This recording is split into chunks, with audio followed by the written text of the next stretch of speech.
আল্লাহ সুবহানাহু ওয়া তাআলা বলছেন, উদউ ইলা সাবিলি রাব্বিকা বিল হিকমা ওয়াল মাউইযাতিল হাসানা ওয়াজাদিলহুম বিল্লাতী হিয়া আহসান। তো তিনি বলছেন, তোমার রবের দিকে ডাকতে থাকো হিকমার সহিত। কেউ কি জানেন হিকমা মানে কি? জানলে জোরে বলুন। একটা হিন্ট দিচ্ছি, প্রজ্ঞা। সাবাস। হিকমা অর্থ হলো প্রজ্ঞা।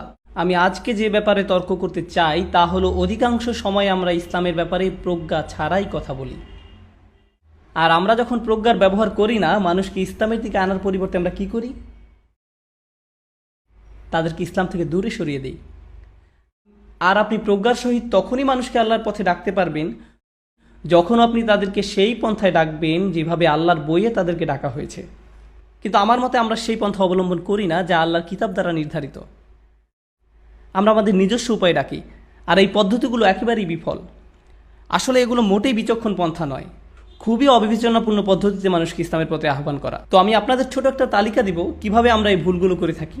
বেশি বড় নয়, ছোট লিস্ট, আর আমি তাড়াতাড়ি বলে যাব। কিন্তু আমি যখন বলতে থাকবো, আমি চাই আপনারা সেসব খুতবা শুনেছেন, লেকচার শুনেছেন, ডিনার টেবিলে বসে যেসব ইসলামিক আলোচনা করেছেন, ইসলামের ব্যাপারে আপনাদের যেসব কথা হয় যে কোনো ক্লাসে কিংবা কোনো কোর্সে করতে গিয়ে, সেগুলোর কথা ভাবতে থাকবেন। আর খেয়াল করুন এমন কিছু শুনেছেন কিনা যা আপনাকে এসবের কথা মনে করিয়ে দেয়। ইসলামের পথে আহ্বানের প্রথম অবিবেচনাপূর্ণ পদ্ধতি হলো আমরা বিরোধ নিয়ে কথা বলি। এই গ্রুপের সাথে সেই গ্রুপের তুলনা, এই শেখের সাথে সেই শেখের দ্বন্দ্ব, এই মাঝহাবের সাথে অন্য মাঝহাবের বিরোধ। তুমি এমন বলছো অথচ ওই শেখ অন্যরকম বলেছেন, তুমি তর্কে যেতে চাও? আর এমনও মানুষ আছে যারা বলে যে তারা ইসলামের ব্যাপারে কথা বলছে, কিন্তু তাদের মুখে একমাত্র যে কথাটা শোনা যায় তা হলো অন্য মানুষরা কি ভুল করছে। তাদের ইউটিউব চ্যানেল আছে, ফেসবুক পেজ আছে, ব্লগ আছে। এই মানুষগুলো অনেক পরিশ্রম করে অন্যের ভুল নিয়ে গবেষণা করার জন্য। আপনার জীবনে কি আর কিছু নেই? যাই হোক, তারা এমনটাই করে। তারা পড়াশোনা করে, তারা অনেক পড়াশোনা করে, আর তারপর বলে এই ভিডিওতে 87 নম্বর মিনিটে। ভাই, আপনি 87 মিনিট ধরে শুনেছিলেন কেবল একটা ভুল ধরার জন্যে? অসাধারণ। আপনার মনোযোগের দৃঢ়তা দেখে আমি অবাক হচ্ছি। এই ভাই এমন কথা বলেছেন, আস্তাগফিরুল্লাহিল আযীম। এই জন্যই এই ভাই আমাদের জন্য ফিতনা। সে মানুষকে জাহান্নামের দিকে ডেকে নিয়ে যাচ্ছে। Tata tata. এই আমার ব্লগের অ্যাড্রেস এই উম্মাকে এই ভাই থেকে রক্ষা করার জন্য। এই কথাগুলো আপনার কাছে পরিচিত মনে হচ্ছে? মানুষ কারো কারো কাছ থেকে উপকৃত হলে আমার কারো নাম উল্লেখ করতে হবে না। আমি এসবের পরোয়া করি না। আর আমি নিজের ব্যাপারেও বলছি না, কারণ আমি সত্যি এসবের পরোয়া করি না। আমি ইউটিউব ভিডিওর নিচে কমেন্ট করি বিনোদনের জন্য। কিন্তু হয়তো এমন কেউ আছে যার থেকে আপনি উপকৃত হচ্ছেন। হয়তো আপনি মুফতি মেং থেকে উপকৃত হয়েছেন, যাকে আমি অত্যন্ত ভালোবাসি। খুবই কুল। হাত তুলুন তো যারা মুফতি মেং থেকে উপকৃত হয়েছেন। ওয়াও, দেখলেন তো? এজন্যই আমরা মানুষটাকে এত ভালোবাসি। আল্লাহ তাকেও তার পরিবারকে রক্ষা করুক। অথচ কেউ একজন আপনার কাছে এসে বলল, আপনি জানেন তিনি কিছু ভুল কথা বলেছেন।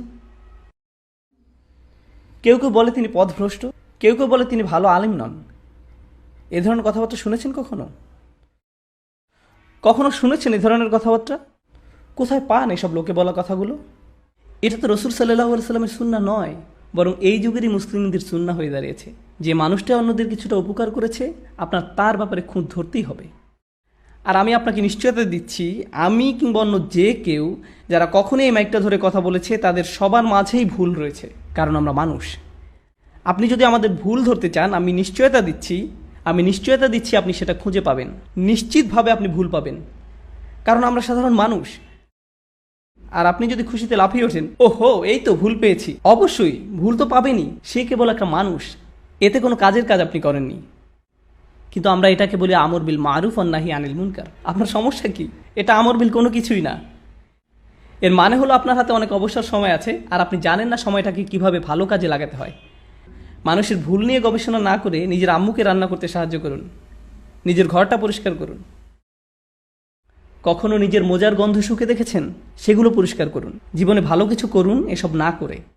এসব করে আপনি কারো উপকার করছেন না। এটা ছিল প্রথম অবিবেচকের মতো আলোচনা। আর এতে করে মুসলিমদের কত শক্তি অপচয় হয়, কতটা শক্তি অপচয় হয় শুধু অমুকের বিরুদ্ধে তমুকের বিরুদ্ধে যুদ্ধের কারণে। কত শক্তি অপচয় হয়, অদ্ভুত।